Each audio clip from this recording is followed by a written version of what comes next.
So when you were at that San Francisco flea market, how did you find out about BoxMac? So I'm there and in my booth and, people are walking past and, certainly the Bay Area, when you were saying, do people recognize it? Are they confused? Are they offended? Generally, no one's offended. You would see people like read all my signage and then like 2 seconds later, as they kind of continue walking, then you see them start to laugh, or they see it from further away and they start laughing ahead of time, which is always, that's very satisfying. Yeah. But this one guy stops by and he's like, "Oh my God, you have one that's gluten free?" And I said, it's a miracle that this even exists. So no, I'm not.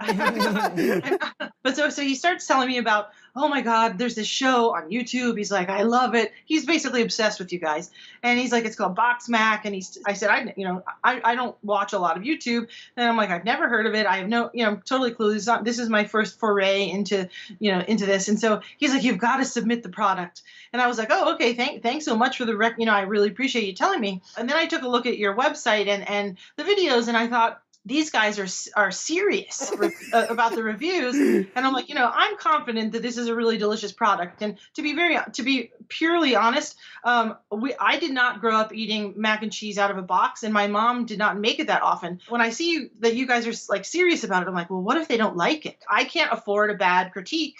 So like, what if they're like, "Man, this thing sucks"? Which I didn't think that would happen, but still. Have you heard of the mac and cheese line Bonza? We had a fan send it in, so it wasn't like, because with you, we were like, well, what if we don't like it? Yeah, we actually did consider that. I remember with your macaroni and cheese, I actually did one first to make sure that it was going to be good enough, because we didn't want to like slander your brand if we ended up hating it. We were just going to kind of push it aside.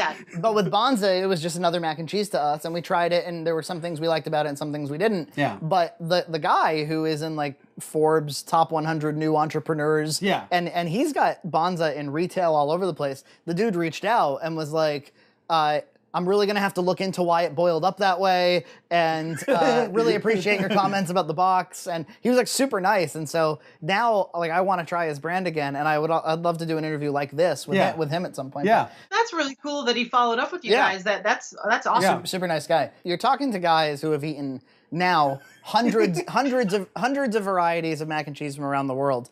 And you actually do have a record as being the top shaped pasta that we've ever rated. The best shaped pasta macaroni and cheese we've ever had. Yeah.